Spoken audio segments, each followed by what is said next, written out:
এরে মুসলমান, একটা হাদিসের কথা শুনেন বন্ধুরে। আল্লাহ রাসূলের জামানাতে এক মহিলা চুরি করেছিল। মহিলাটা কত বড় লোক, বড় খানদানের লোক।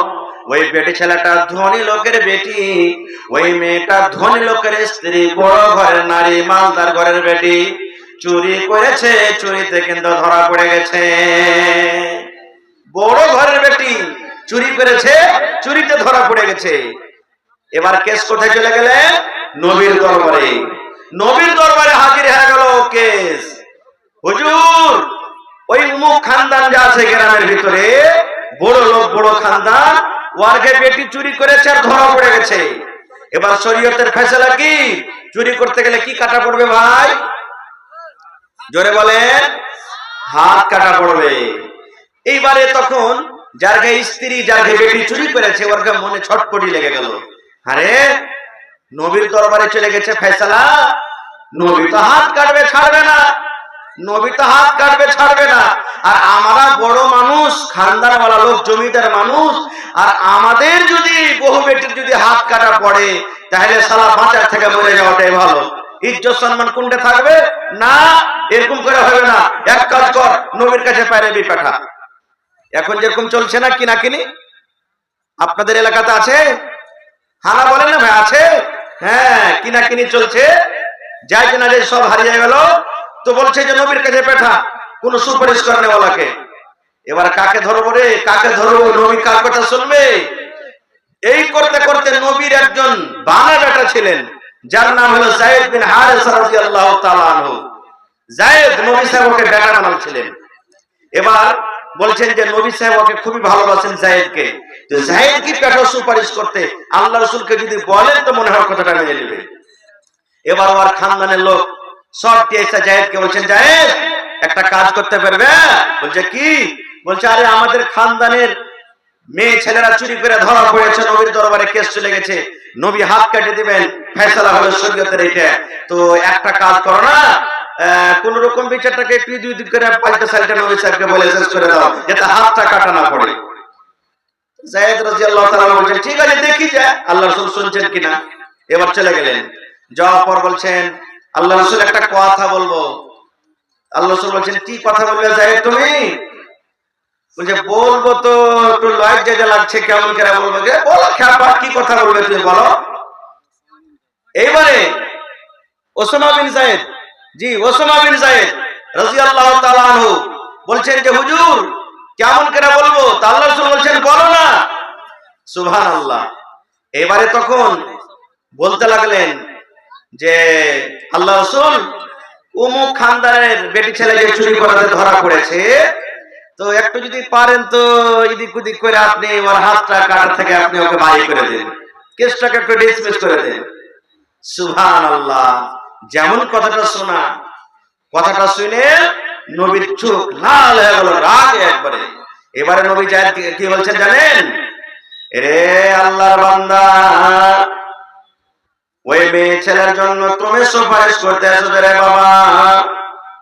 আল্লাহর কসম করে বলি রে, আমি নবী, শেষ নবী, শেষ পয়গম্বর। আমার মেয়ে ফাতেমা যদি চুরি করত, নবী বলছেন আমার বেটি যদি ফাতেমা চুরি করত আর চুরিতে যদি ধরা পড়তো, আমি নবী তাকে রেহাই করতাম না, রেহাই করতাম না। আমি নবী তার দুখানা হাত আমি কেটে নিতাম। তুমি সুপারিশ করতে চাইছো, তোমার সুপারিশ করা চলবে না, এই জন্য তুমি চলে যাও। আল্লাহর কসম করে বলি, আমার কলেজার টুকরা ফাতেমা যদি চুরি করে আর চুরিতে যদি ধরা পড়ে যায়, আমি দয়ার নবী তার হাত আমি কাটবো, তাকে আমি ছাড়বো না। এগুলো হলো কি? ইনসাফ, ফয়সালা। তো রাসূল বলছেন এরে আমার সাহাবে শুনে নাও, মাল মুফলিস, মুফলিস কে, গরিব কে কিয়ামতের দিন। সাহাবায়ে কেরাম বললেন ইয়া রাসূলুল্লাহ লা দিরহামা ওয়ালা দিরহামা। আল্লাহ রাসূল গো, যার কাছে টাকা নাই, যার কাছে পয়সা নাই, সে হলো গরিব। দয়ার রাসূল বলেন সাহাবী, সে গরিব নয় রে বাবা, সে গরিব নয়। কিয়ামতের দিন ওই লোকটা হলো গরিব, ওই লোকটা হলো ফকির কিয়ামতের দিন। যার কাছে নামাজের নেকি আছে, যার কাছে রোজার নেকি আছে, যার কাছে হজের নেকি আছে, যার কাছে তেলাওয়াতের নেকি আছে, যার কাছে রোজার নেকি আছে, যার কাছে দানের নেকি আছে, এত নেকি থাকা সত্ত্বেও লোকটা গুনার বোঝা নিয়ে জাহান্নামের আগুনে যাবে। একদিকে নামাজ পড়েছে, নামাজের নেকি আছে, একদিকে হজ করেছে, হজের নেকি আছে, একদিকে রোজা করেছে, রোজার নেকি আছে, একদিকে তেলাওয়াত করেছে, তেলাওয়াতের নেকি আছে, একদিকে দান করেছে, দানের নেকি আছে। এত নেকি থাকা সত্ত্বেও ওই লোকটা কিয়ামতের দিন গুনার বোঝা, গুনার পাহাড় নিয়ে জাহান্নামের আগুনে যাবে। রাসূল বলেন কিয়ামতের দিন এটা হলো সবথেকে গরীব, এটা হলো সবথেকে ফকির, ইয়ার থেকে গরীব কিয়ামতের দিন আর কেউ হবে না। সাহাবায়ে কেরাম বললেন, ইয়া রাসূলুল্লাহ, কেমন কথা বলছেন গো নবীজি? একটা লোক নামাজ পড়বে, নামাজের নেকি আছে, একটা লোক রোজা রাখবে, রোজার নেকি আছে, একটা লোক তেলাওয়াত করবে, তেলাওয়াতের নেকি আছে, একটা লোক দান করেছে, দানের নেকি আছে। এত নেকি থাকা সত্ত্বেও লোকটা কেমন করে জাহান্নামের আগুনে যাবে? লোকটা কেন জাহান্নামে যাবে? লোকটা কোন কারণে জাহান্নামের আগুনে যাবে? একটু দয়া করে বলে দেন। এবার দয়ার রাসূল বলেন, সাহাবীরে, লোকটা কেন জাহান্নামের আগুনে যাবে রে বাবা? তাইলে শুনে নাও। আল্লাহ রাসূল বললেন, ও আমার উম্মতের দল, একটা লোক নামাজ পড়েছে, নামাজ পড়ার জন্য কি হয় আল্লাহ তাকে দান করেছেন, কিন্তু ওই নামাজি লোকটার মুখ দিয়ে কোনোদিন ভালো কথা বের হতো না। লোকের পরে জুলুম করত, লোকের পরে অত্যাচার করত, লোকের আইল দাবিয়ে খেয়ে নিত। এবার যার আইল দাবিয়ে খাইতো, যে লোকটা করে জুলুম হইতো, তার সাথে লড়তে পারত না, তার সাথে ঝগড়া করতে পারত না। এবারে ওই গরিব লোকটা আল্লাহ রাব্বুল আলামিনের দরবারে বিচার দিয়ে দিবেন, মাবুদ রে, আমি তার মোকাবিলা করতে পারবো না, আল্লাহ হাজির মোকাবিলা করতে পারবো না, ওই মাওলানার মোকাবিলা করতে পারবো না, আল্লাহ মন্ডলের মোকাবিলা করতে পারবো না, আল্লাহ মুখিয়া সারপঞ্চের মোকাবিলা করতে পারবো না। আল্লাহ তুমি ফয়সালা করনে ওয়ালা, আল্লাহ তুমি ফয়সালা করে দাও। আল্লাহর দরবারে ঘুষ চলবে না, আল্লাহর দরবারে সুপারিশ চলবে না। এক সরিষা পরিমাণ বরাবর আল্লাহ রাব্বুল আলামিনের দরবারে এদিক ওদিক নাই, অন্যায় হবে না। এবারে যখন আল্লাহর দরবারে বিচার দিয়ে দিলেন, আল্লাহ তার বিচারটাকে কবুল করে নিয়েছেন। এবার যেদিন কিয়ামতের দিন আল্লাহ রাব্বুল আলামিন বিচারের কাঠগড়াতে ওই লোকটাকে দাঁড় করাবেন, ওই মাওলানাকে দাঁড় করাবেন, ওই মুখিয়াকে দাঁড় করাবেন, ওই সারপঞ্চকে দাঁড় করাবেন, ওই মন্ডলকে দাঁড় করাবেন, ওই নমাজিকে দাঁড় করাবেন, হাজীকে দাঁড় করাবেন। এবার যখন হিসাব কিতাব হয়ে গেল, লোকটা যখন জান্নাতের দিকে হাঁটতে লাগবে, এবার দুনিয়াতে যার পরে জুলুম অত্যাচার করা হয়েছে, ওই লোকটা দৌড়াতে দৌড়াতে দৌড়াতে দৌড়াতে আল্লাহর দরবারে আসবেন, বলবেন, রব্বুল আমিন, আল্লাহ দুনিয়াতে তোমাকে ফয়সালা দিয়েছিলাম, আল্লাহ তুমি আজকে আমাকে ইনসাফ করে দাও, আল্লাহ তুমি ফয়সালা করে দাও, আল্লাহ তুমি বিচার করে দাও। আল্লাহ দুনিয়াতে বিচার করার আমার ক্ষমতা ছিল না, আমাকে কেউ বিচার করে দেয়নি, আল্লাহ তুমি আজকে আমাকে ফয়সালা করে দাও। এবার রব্বুল আলামিন বলবেন, বান্দারে কি তোমার ফয়সালা? কার কাছে তুমি ফয়সালা নেবে? বলবেন, আল্লাহ যেই লোকটাকে তুমি জান্নাত ঘোষণা করে দিয়েছো, লোকটা জান্নাত যাবে, আল্লাহ লোকটার পরে আমার এইটা হলো বিচার, যে লোকটা দুনিয়া আমাকে গালি দিয়েছিল, দুনিয়াতে আমাকে মেরেছিল, দুনিয়াতে আমার আইল দাবিয়ে খেয়েছিল, দুনিয়াতে আমার পেটের সাথে অন্যায় করেছিল, দুনিয়াতে আল্লাহ আমার উপরে জুলুম অত্যাচার করেছিল। এবার আল্লাহ তাবারক ওয়া তাআলা তখন তার ফয়সালা করতে গিয়ে তাকে জরিমানা করবেন। জরিমানা কি? আজকে যেমন দুনিয়াতে টাকা জরিমানা করা হয়, আল্লাহ রাব্বুল আলামিন কিয়ামতের দিন জরিমানা করবেন। কি জরিমানা করবেন মুসলমান? ওখানে তো টাকা হবে না, ওখানে দিনার হবে না, ওখানে ডলার হবে না, ওখানে কোন রকমের টাকা পয়সা হবে না। এবার আল্লাহ তাকে জরিমানা করবেন। কি জরিমানা? আল্লাহ বলবেন, বান্দারে, তোমার জীবনে যে তুমি নামাজ পড়েছো রে বান্দা, তোমার নামাজের নেকিগুলা তাকে তুমি দিয়ে দাও। আল্লাহ বলবেন, তোমাকে জরিমানা করা হলো, তোমার কাছে তো টাকা নাই, তুমি যে দুনিয়াতে নামাজ পড়েছো, নামাজের নেকিগুলা কিছু একে দিয়ে দাও। হয়ে গেল একটা ফয়সালা। আবার লোকটা জান্নাতের দিকে হাঁটবে, আবার একটা লোক চলে আসবে, আল্লাহ আমার মুরগি মেরে খেয়েছে, আল্লাহ খাসি মেরে খেয়েছে, তুমি ফয়সালা করে দাও। আল্লাহ আবার ওকে জরিমানা করবে, টাকা তো নাই, যা হজের নেকি তুই দিয়ে দে। এই করতে করতে রাসূল বলেছেন, নেকি যা জীবনে করেছিল সব শেষ, কিন্তু দাবেদার শেষ হলো না। দাবেদার দাবা করতে আছে, এবার ফের জরিমানা করা হবে তাকে। আর তো নেকি নাই, নেকি কি দিবে? এবার আল্লাহ রাসূল বলেছেন উম্মত রে, এবার যে লোকটা দাওয়া করেছে তাকে বলবে বান্দা রে, তোমার জীবনের গুনাহগুলো তার মাথাতে তুমি চাপিয়ে দাও। তার কাছে নেকি না যে তোমাকে নেকি দেব রে বান্দা, তোমার জীবনের গুনাহগুলো তার মাথাতে চাপিয়ে দাও, তার তোমার জীবনের গুনাহর মাথাতে দিয়ে দাও, আর ঘাড়ে দিয়ে দাও। ওই গুনার বোঝ নিয়ে লোকটা এত নেকি থাকা সত্ত্বেও রাসূল বলেছেন গুনার বোঝা নিয়ে লোকটা জাহান্নামের ভিতরে চলে যাবেন। এজন্য রাসূল বলেছেন সাহাবী, কিয়ামতের দিন এই লোকটা হলো সবথেকে মুফলিস গরীব, ইয়ার থেকে দুনিয়া তার, ইয়ার থেকে কিয়ামত আর কেউ গরীব নয়। আর একটা হাদিস বলে দিই, তারপরে ইনশাআল্লাহ আমি চলে যাব লাইনে। আমরা কোন নবীর উম্মত ভাই? জোরে বলেন। হায় রে আল্লাহ, আমরা কোন নবীর উম্মত? শেষ নবী মুহাম্মদ সাল্লাল্লাহু আলাইহি সাল্লাম। জোরে বলেন মুহাম্মদ সাল্লাল্লাহু আলাইহি সাল্লাম। কিয়ামত আল্লাহুস সামাদ। আল্লাহ বাচ্চা রাখে, ইনশাআল্লাহ এর সাথে কোনদিন বলবো, সময় খুব কম। আল্লাহ রাসূল বলেছেন, আল্লাহ রাব্বুল আলামিন কোরআনে বলেন বান্দা রে, এক দুই করে তুমি যদি গিনতে লাগো রে বান্দা, কিয়ামতের একটা দিন হবে 50,000 বছরকার সমান। সুবহানাল্লাহ পড়বেন না?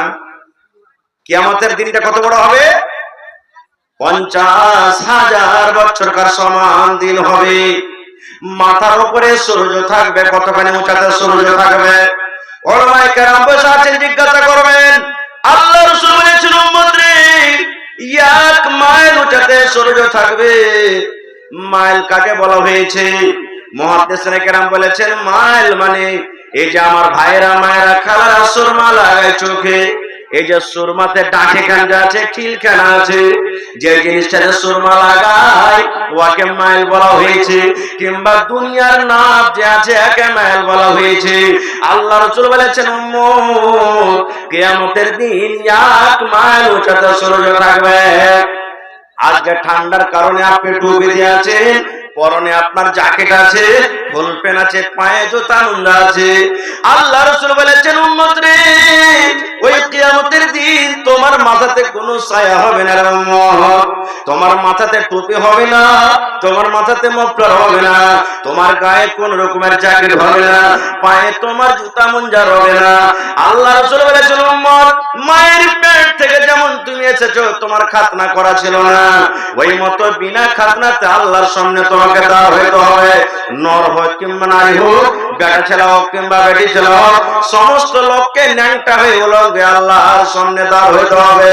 যখন কথাটা বলা, আল্লাহ নবীর স্ত্রী মা আয়েশা রাদিয়াল্লাহু তাআলা আনহা মুখটাকে লজ্জার কারণে এরকম ভাবে ঘুরিয়ে নিলেন।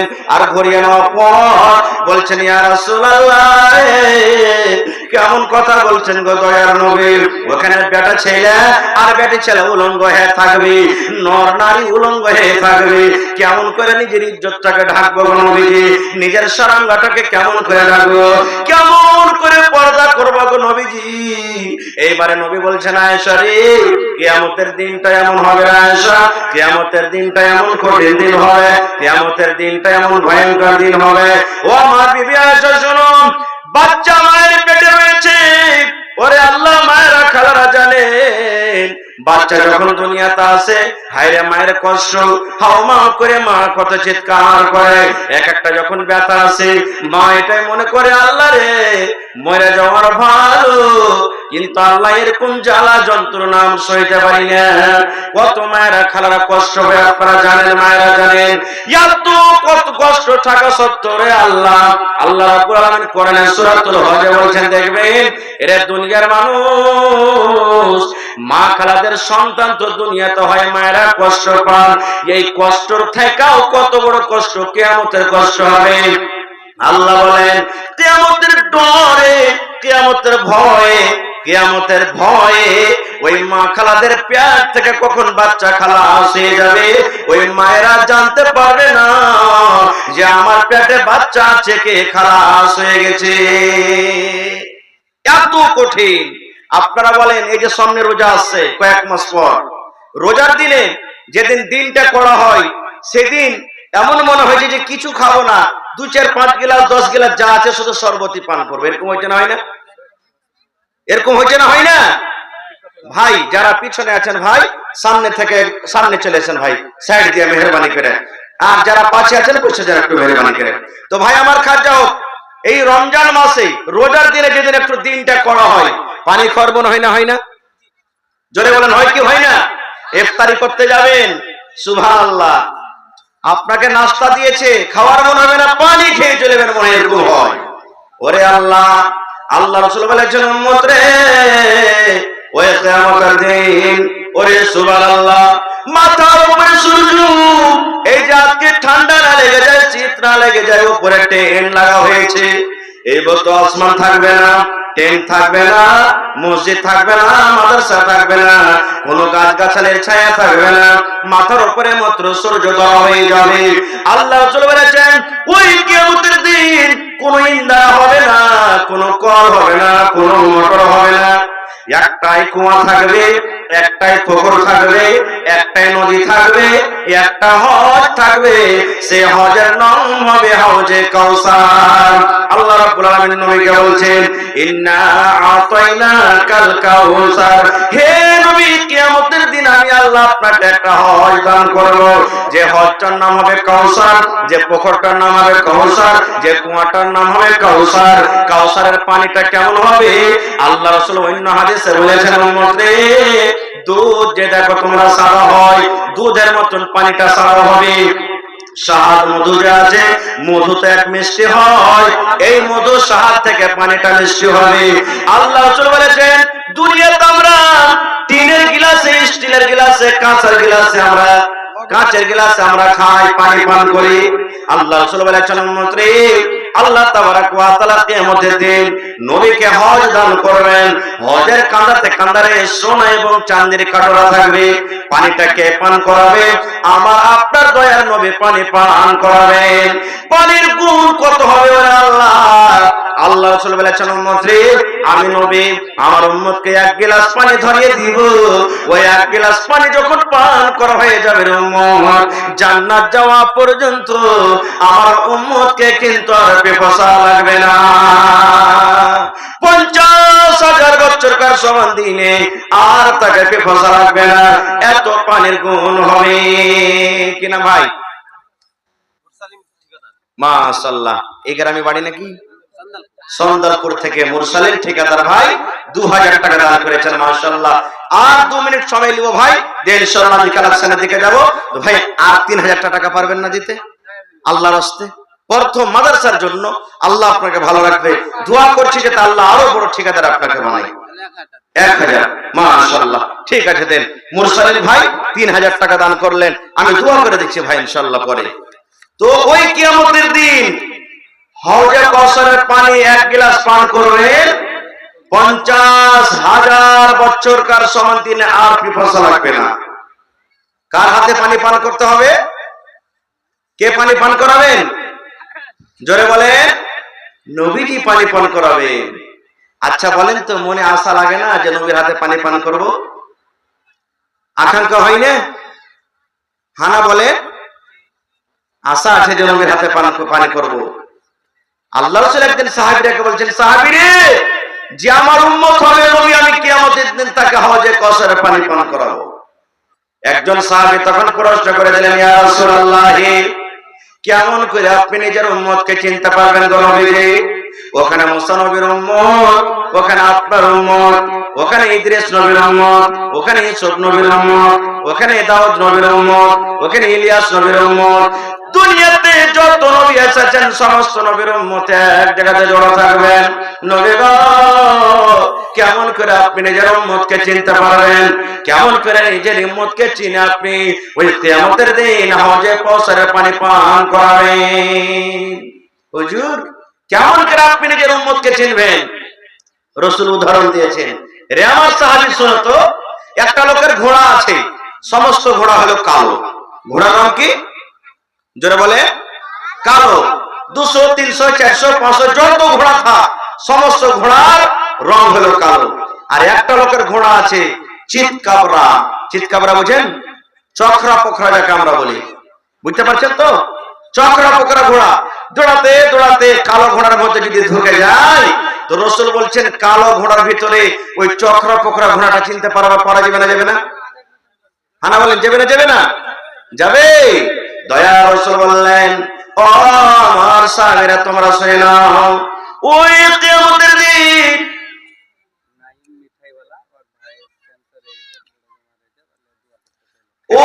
কিয়ামতের দিন বলেছেন উম্মত রে, যে আমার উম্মত হবে আমি এরকম ভাবে চিনে নিব।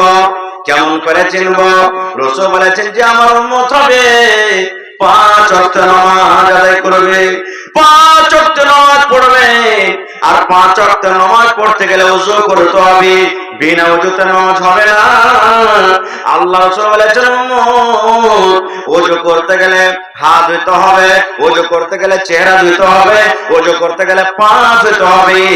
এই ওযুর জায়গাগুলো যে মতো সূর্য আকাশে ঝলমল করে জ্বলে, এই যে হেলাজুন দেখেন জ্বলে, এই মার্কারি দেখছেন জ্বলে, এই মতো কিয়ামতের দিন আল্লাহ রাসূল বলেছেন যারা আমার উম্মত হবে ওযুর জায়গাগুলো ঝলমল ঝলমল করে জ্বলবে, ওযুর জায়গাগুলো ঝলমল ঝলমল করে চমকিবে। আমি তখন জানতে পারবো এই কিয়ামতের দিন যত লোক ঝলমল ঝলমল করে জ্বলছে, যার চেহারা জ্বলছে, হাত জ্বলছে, পা জ্বলছে, ঝলমল ঝলমল করে চমকেছে, এগুলো হলো আমার উম্মত। আমি কিয়ামতের দিন নবী ডেকে সমস্ত লোককে নিজের হাতে হাওজে কাউসারের পানি পান করাবো। যে আমার উম্মত হবে, যে আমার উম্মত হবে, আমি ঝলমল ঝলমল করে চমকিবে, ওই জানতে পারবে এগুলো হলো আমার নবীর উম্মত। আচ্ছা বলেন তো আল্লাহ রাসূল কি বললেন কথাটা? যে যারা নামাজের জন্য ওযু করবে ওযুর জায়গাগুলো চমকিবে, নাকি? ওযুর জায়গা চমকিবে। এবার যারা নামাজ পড়বে না ওই ভাইয়েরা কি ওযু করে? জোরে বলেন, ওযু করে? ওযু করে না। এবার যারা ওযু করে না কিয়ামতের দিন ওরকে ওযুর জায়গাগুলোকে চমকিবে? চমকিবে না। আর না চমকিতে গেলে নবীজি খুঁজে পাবেন? পাবেন না। আর খুঁজে না পেতে গেলে হাওজে কাউসারের পানি পান করতে পারবেন? হায় আল্লাহ, তাহলে তো কুচ্ছিত হয়ে গেল ভাই। হ্যাঁ, তাহলে কিয়ামতের দিন হাওজে কাউসারের পানি পান করতে গেলে আমলের অনেক প্রকার আছে, তার মধ্যে একটা হলো কি 5 ওয়াক্ত নামাজ। ভাই আমার, ভাইরা খালারা, জীবনে শরাব পান করছেন, নামাজ পড়েন। জর্দা খাচ্ছেন, নামাজ পড়েন। আপনি গুটখা খাচ্ছেন, নামাজ পড়েন। সিগারেট বিড়ি টানছেন, নামাজ পড়েন। জিনা করছেন, নামাজ পড়েন। চুরি করছেন, নামাজ পড়েন। দুনিয়ার কোন আমল করেন কিন্তু নামাজ ছাড়েন না, নামাজ পড়েন। কেন? আল্লাহ কোরআন বলেন ইন্নাস সালাতা তানহা আনিল ফাহশাই ওয়াল মুনকার। ও আমার বান্দারা শুনে নাও, আমি নামাজ একটা এমন ইবাদত দিয়েছি, নামাজ আমি একটা এমন পাওয়ারফুল ইবাদত দিয়েছি রে বান্দা। তুমি মদ পান করো আর একদিকে যদি নামাজ পড়ো, তুমি চুরি করছো রে বান্দা, একদিকে তুমি নামাজ পড়ছো। তুমি একদিকে দারু পান করো, একদিকে তুমি নামাজ পড়ো। তুমি জিনা ব্যভিচার করো আর যদি তুমি নামাজ পড়ো। এই নামাজ একটা পাওয়ারফুল এমন ইবাদত, নামাজ পড়তে পড়তে এমন তোমার একদিন চলে আসবে দুনিয়ার সমস্ত গুনাহ তোমার মন থেকে চলে যাবে। সব তোমার মন থেকে যত গুনার কাজ আছে, বুরাই আছে, সব চলে যাবে। কেমন করে যাবে? আজকে সময় আল্লাহ বাঁচিয়ে রাখে ইনশাআল্লাহ কোনদিন উদাহরণ দিয়ে আপনাকে বলবো। তবে ভাই, জান্নাতে যাওয়ার মধ্যে আর একটা কিন্তু আমল আছে। আচ্ছা বলেন তো, আপনি যে জায়গাতে জমিন বাড়ি বেঁধা আছেন, ওই জায়গাতে আপনার বাড়িতে খাতিয়ান আছে না নাই? কেওয়ালা জমিনের লড়াই ঝগড়া যখন লেগেছে, আপনি বলছেন এটা আমার জমিন, ও বলছেন এটা আমার জমিন। থানাতে কেস হয়ে গেল, দারোগা বাবু এসেছে, আসার পর বলছে যে এই খাতিয়ান দেখা, কেওয়ালা দেখা। তো যে কেওয়ালা দেখাতে পারবে ওই না জমিন পাবে, হানা বলেন? আর যার কেওয়ালা না জমিন পাবে না। যেদিন কিয়ামত কায়েম হয়ে যাবে, আল্লাহ রাব্বুল আলামিন বান্দাকে বলবে, বান্দারে তুমি জান্নাত যাবে রে বান্দা। জি আল্লাহ, জান্নাত যাব। আল্লাহ বলবেন, বান্দারে তুমি জান্নাতের ভিতরে যাবে, তোমার কাছে কি আমল আছে রে বান্দা? কি আমল আছে রে বান্দা, কি দলিল আছে, কি তোমার কাছে প্রুফ আছে, কি আধারে তুমি জান্নাতের ভিতরে যাবে? এইবারে তখন মানুষ বলবে আস-সাদকাতু বুরহান, দয়া রাসূল বলেছেন উম্মত রে। সেই দিন মানুষ বলবে আল্লাহ রে, এই যে দেখো আমার কাছে দানের দলিল আছে, আল্লাহ রে আমি দান করেছিলাম, আল্লাহ ওই যে দেখো বারে ঘাটে হাজারা বানাত মাদ্রাসাতে আমি দান করেছিলাম, আল্লাহ বাণীর মাদ্রাসায় দান করেছিলাম, অমুক মাদ্রাসাতে দান করেছিলাম, মসজিদে আমি দান করেছিলাম। এই দেখো আল্লাহ সাদকাতু বুরহান, রাসূল বলেছেন দানটা হলো একটা দলিল। কিয়ামতের দিন মানুষ বলবে আল্লাহ এই দেখো আমার কাছে দানের দলিল আছে, এই যে আমি টাকা দিয়েছিলাম টাকার দলিল আছে, জমিন দান করেছিলাম জমির দলিল আছে, টাকা দান করেছিলাম টাকার দলিল আছে, কাঁচা দান করেছিলাম কাঁচার দলিল আছে, বকরি দান করেছিলাম বকরির দলিল আছে, গহনা দান করেছিলাম গহনার দলিল আছে। মানুষ বলবে আল্লাহ তুমি দেখো আমার কাছে দানের দলিল আছে। বন্ধুরে, ওই দানের দলিলের কারণে আল্লাহ রাব্বুল আলামিন কিয়ামতের দিন আপনাকে জান্নাত দান করবেন। হায়াত বাকিতে মোলাকাত বাকি।